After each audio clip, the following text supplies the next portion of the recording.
அனைவருக்கும் வணக்கம். Tamil Nadu cooperative societies act 1983 அதனுடைய இம்பார்ட்டன்ட் செக்ஷன்ஸ் என்னன்னா, செக்ஷன் 3 வந்து டீல்ஸ் வித் ரெஜிஸ்ட்ரார். அதாவது government can appoint any officer of the government as registrar. So registrar தான் head of the department of the cooperative department. So யாரை appoint பண்ணலாம் அப்படிங்கிறத பற்றி சொல்கிறது தான் செக்ஷன் 3. செக்ஷன் 6 வந்து கண்டிஷன்ஸ் ஃபார் ரெஜிஸ்ட்ரேஷன். ஒரு சொசைட்டியை ரெஜிஸ்டர் பண்ணணும்னா, கோஆபரேட்டிவ் சொசைட்டியாக ரெஜிஸ்டர் பண்ணணும்னா அட்லீஸ்ட் 25 persons இருக்கணும். அந்த பர்சனும் அந்த சொசைட்டியுடைய ஏரியா ஆஃப் ஆப்ரேஷனில் they have to reside or having land. இதுதான் வந்து கண்டிஷன்ஸ் ஃபார் ரெஜிஸ்ட்ரேஷன் செக்ஷன் 6. அப்புறம் செக்ஷன் 32 அப்படி என்னன்னா ஜெனரல் பாடி மீட்டிங். இது ஜெனரல் மீட்டிங்னு சொல்லுவாங்க.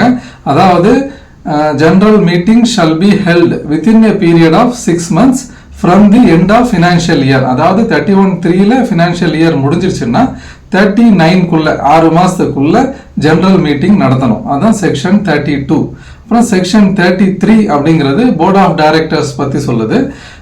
அபெக்ஸ் சொசைட்டி, சென்ட்ரல் சொசைட்டி, அபெக்ஸ்னா டிஎன்எஸ்சிபி, சென்ட்ரல் சொசைட்டி அப்படிங்கிறது டிஸ்ட்ரிக்ட் சென்ட்ரல் கோஆபரேட்டிவ் பேங்க்.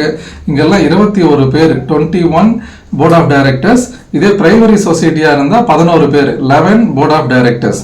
இந்த போர்ட் ஆஃப் டைரக்டர்ஸ்லையும் 30% ரிசர்வேஷன் ஃபார் உமன், அப்புறம் 18% ரிசர்வேஷன் ஃபார் எஸ்சி எஸ்டி. இந்த போர்டுடைய டேர்ம் வந்து 5 years.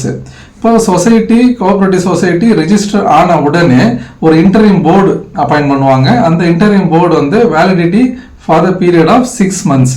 அப்புறம் செக்ஷன் 33A அப்படிங்கிறது என்னன்னா, Tamil Nadu state cooperative societies election commission. இப்போ எலெக்ஷன் கமிஷனர் உடைய டேர்ம் வந்து 5 years.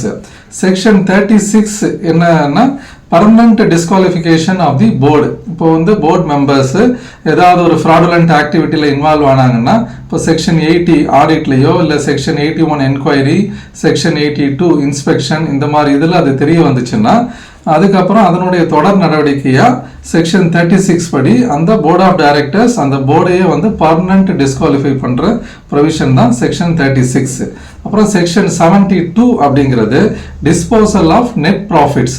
இப்போ அந்த சொசைட்டி வந்து ப்ராஃபிட்டில் வந்துச்சுன்னா அந்த ப்ராஃபிட்லேருந்து 3% சிஆர்டிஎஃப், கோஆபரேட்டிவ் ரிசர்ச் அண்ட் டெவலப்மெண்ட் ஃபண்டில் இன்வெஸ்ட் பண்ணணும். 2% வந்து சிஇஎஃப், கோஆபரேட்டிவ் எஜுகேஷன் ஃபண்டில் இன்வெஸ்ட் பண்ணணும். 20% ஆஃப் தி ப்ராஃபிட்டை வந்து ரிசர்வ் ஃபண்டில் வைக்கணும். 14% ஆஃப் தி ப்ராஃபிட்டை வந்து மெம்பர்ஸ்க்கு டிவிடெண்டாக கொடுக்கறதுக்கு யூஸ் பண்ணணும். ஸோ இதெல்லாம் வந்து முக்கியமான sections of Tamil Nadu cooperative societies act 1983. நன்றி, வணக்கம்.